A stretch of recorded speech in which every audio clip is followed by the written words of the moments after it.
I've been homeless for like, let's say 14 years now, 14 years, 15 or 16, something like that.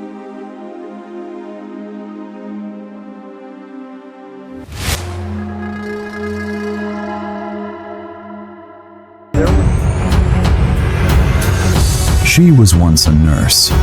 Now she sleeps beside a dumpster with a needle still in her arm.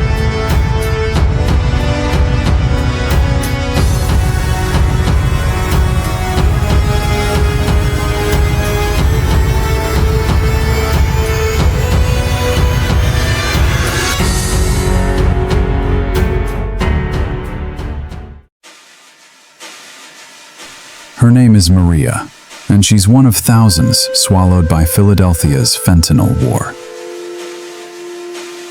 This isn't metaphor. The streets of Kensington have earned the nickname Zombieland, not from headlines, but from the people who live there. The thumbnail says Philly Fentanyl War, and that's exactly what this is. A war against a drug so powerful it hijacks the body in seconds. A war against poverty, trauma, and a system that's failed to protect its own.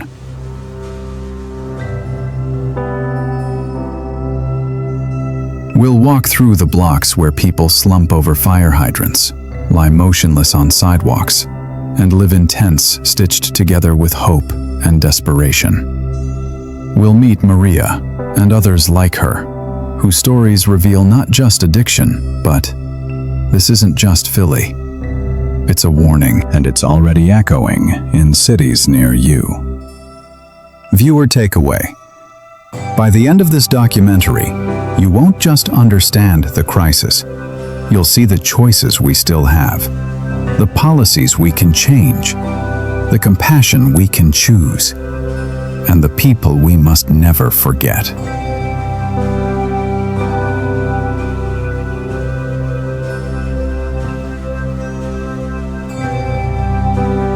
The Ground Zero, Kensington. Walk through Kensington, and you'll feel it before you see it. The air is heavy, not just with the chemical sting of fentanyl, but with something deeper, a kind of quiet collapse. A neighborhood that's still standing, but barely breathing. A shopping cart rattles across cracked pavement. A siren wails in the distance, then fades into the hum of traffic. Beneath it all, there's a silence that doesn't feel peaceful. It feels abandoned. This is Philadelphia's Ground Zero, the epicenter of a crisis that's turned sidewalks into survival zones. Tents line the streets like scars. Blue tarps, plastic sheets, and broken umbrellas stitched together into makeshift homes. Beneath them, people sleep curled around their belongings, their bodies half hidden from a world that's already forgotten them. You'll see figures slumped over in broad daylight, frozen mid-step, heads hanging, arms limp. Some are unconscious, some are using. Some are just trying to make it through another hour. And all around them, life goes on. Children walk past on their way to school. Commuters rush to catch buses. And the city, somehow, keeps moving. But Kensington isn't just a place. It's a warning. A mirror held up to a society that's allowed its most vulnerable to fall through every crack. Many of the people here were once housed, once employed, once loved. Veterans, nurses, fathers, daughters.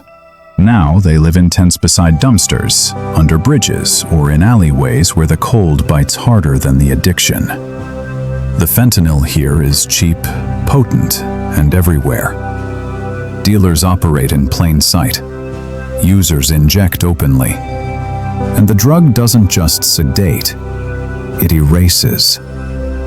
It turns pain into silence, hunger into numbness, and people into shadows. But these aren't shadows. They're human beings.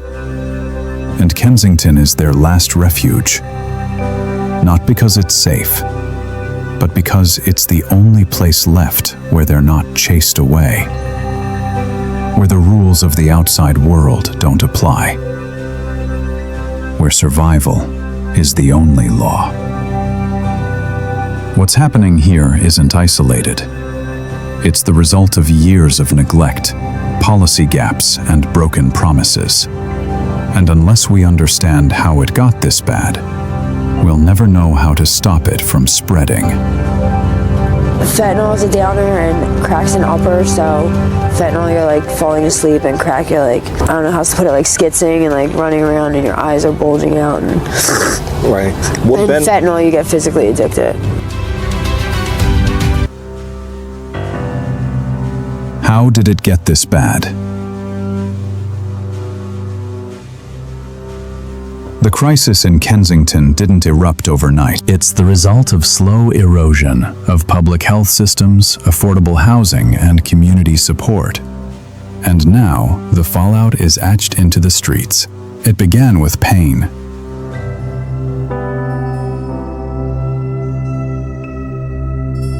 In the late 1990s and early 2000s, prescription opioids were widely distributed to treat chronic pain. Many people, trusting their doctors and the system, became dependent. When prescriptions ran out, some turned to street alternatives like heroin. But then came fentanyl, a synthetic opioid far more potent and far more dangerous. Fentanyl didn't just replace heroin, it overwhelmed it. Its low cost and high potency made it the drug of choice for dealers, and often a deadly surprise for users.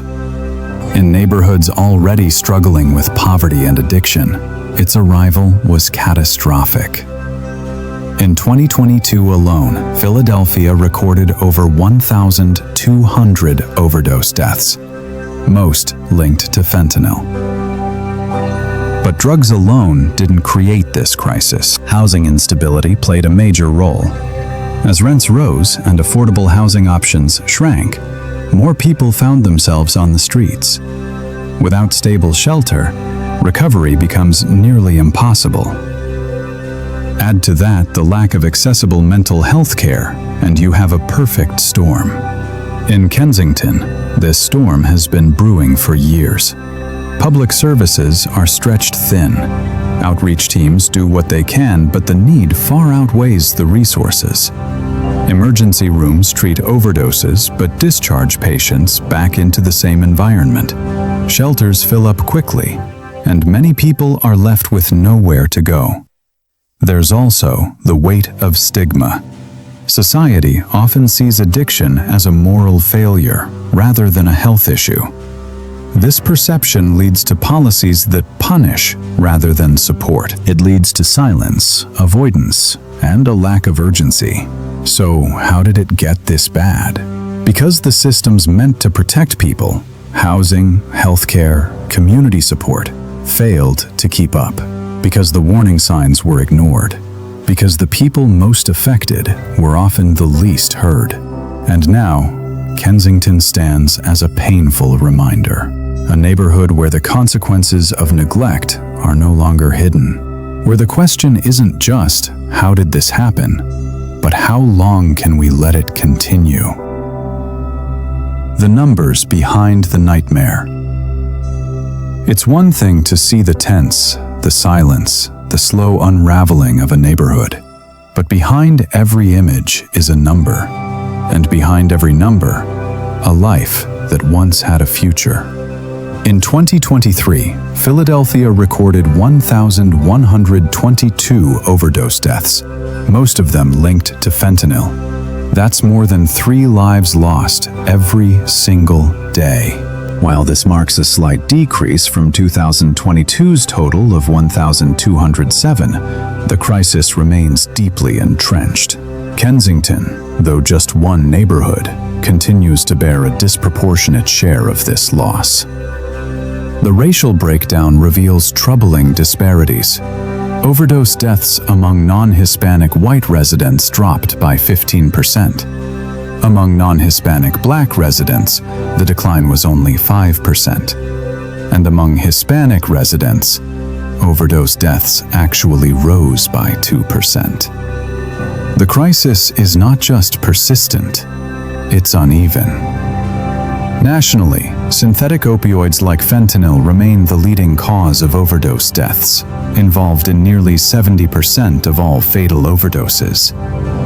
The drug's potency, low cost, and frequent contamination of other substances make it especially deadly. One misstep, one dose. That's all it takes. But this isn't just about death.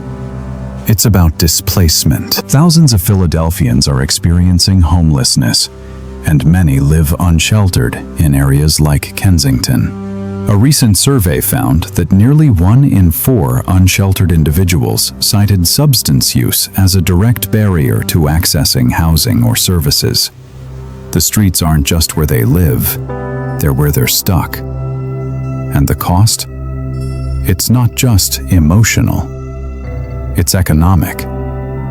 The city spends millions annually on emergency response, sanitation, and short-term interventions.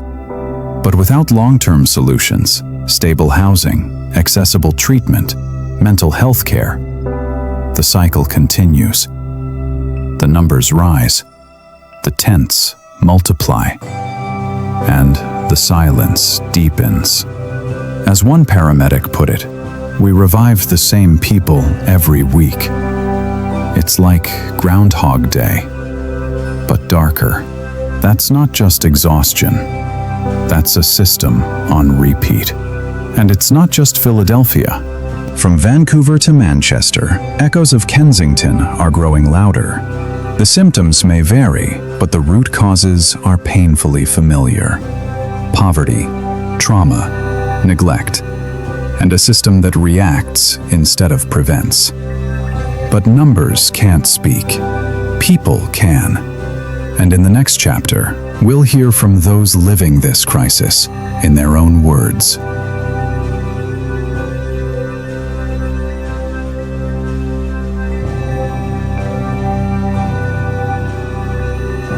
Voices from the street.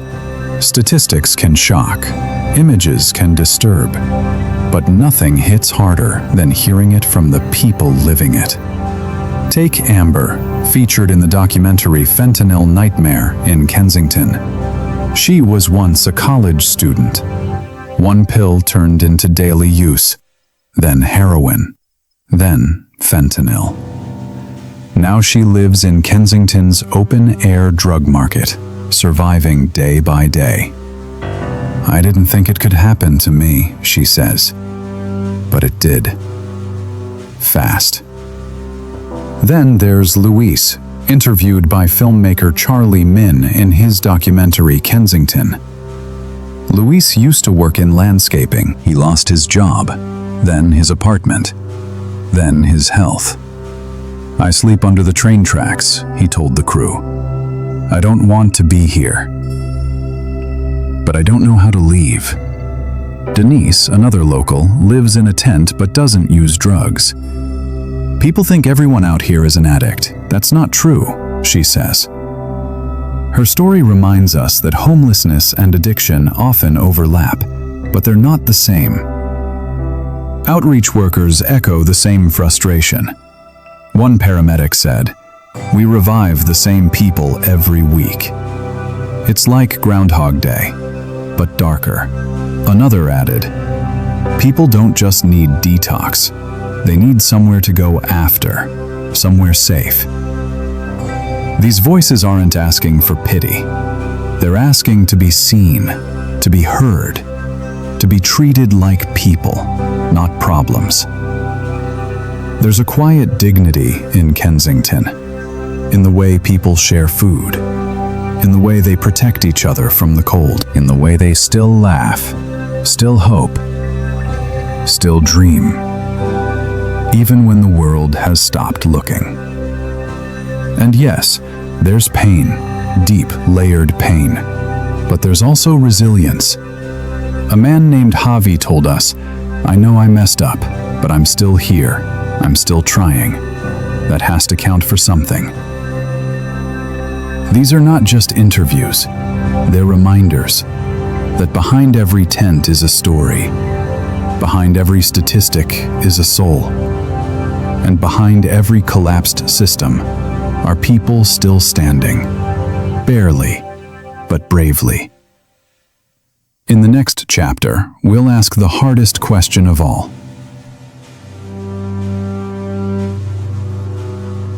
What can actually be done, and who's willing to do it? What can be done? We've seen the streets, we've heard the voices, we've felt the weight of the numbers. Now comes the hardest part, asking what can actually be done. Because this isn't just a crisis of addiction, it's a crisis of abandonment. And fixing it means rebuilding the systems that were allowed to collapse. Housing. Recovery doesn't happen on a sidewalk. Without stable shelter, every other solution falls apart. Cities like Houston have shown that coordinated housing-first models, where people are given homes before being asked to get clean, can reduce homelessness dramatically. Treatment access. In Kensington, wait lists for rehab can stretch for weeks. That's time people don't have. Expanding low-barrier treatment centers, mobile clinics, and walk-in detox units could save lives. Not eventually, but immediately. Mental health support.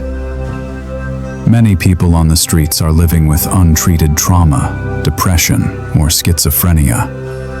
Without mental health care, addiction becomes a form of self-medication. We need more counselors, more outreach, and more compassion, not just prescriptions. Fourth, harm reduction. Controversial to some, but proven effective. Programs that distribute Narcan, offer safe use kits, and even supervised consumption sites don't encourage drug use. They reduce death. They buy time. And sometimes, that time leads to recovery. Fifth, community investment. Kensington didn't become this way in a vacuum. Decades of disinvestment, unemployment, and neglect paved the way. Revitalizing neighborhoods with job training, education, and local leadership isn't charity. It's prevention. And finally, changing the narrative. We must stop seeing addiction as a moral failure. Stop seeing homelessness as laziness. Stop seeing Kensington as a lost cause. Because every person in this crisis is still a person, still worthy of dignity, still capable of change. This won't be easy. It won't be fast. But it's possible. And it starts with asking not just what can be done, but what we're willing to do. In the final chapter, we'll ask the question that lingers after the credits roll. What happens if we don't? What happens if we don't? If we do nothing, Kensington doesn't just stay the same. It gets worse. More tense, more overdoses, more families torn apart, more lives lost quietly, without headlines, without funerals, without anyone noticing. The crisis will spread. It already is. From San Francisco's Tenderloin to Vancouver's downtown east side, echoes of Kensington are growing louder. Cities across the US and beyond are facing the same storm. Synthetic opioids, housing collapse, mental health neglect. And without intervention, the map of suffering expands. If we do nothing, we normalize it. We start to see people sleeping on sidewalks as background noise. We stop flinching when we hear sirens. We stop asking how it got this bad and start accepting it as inevitable. But it's not inevitable. It's a choice. Every policy not passed, every shelter not funded, every treatment center not built, every moment of silence is a decision. And the cost isn't just human, it's generational. Children growing up in these neighborhoods absorb the trauma. Communities fracture, trust erodes, and the cycle continues. Deeper, darker, harder to break. We can't afford to look away, not anymore. Because what's happening in Kensington isn't just a tragedy. It's a test of our systems, of our compassion, of our willingness to act. If this documentary moved you, don't let it end here. Like this video to help it reach more people. Share it with someone who needs to see it. Comment below, your voice matters. And subscribe to the channel for more stories that challenge, inform, and inspire. Because change doesn't start in City Hall. It starts with people who refuse to stay silent.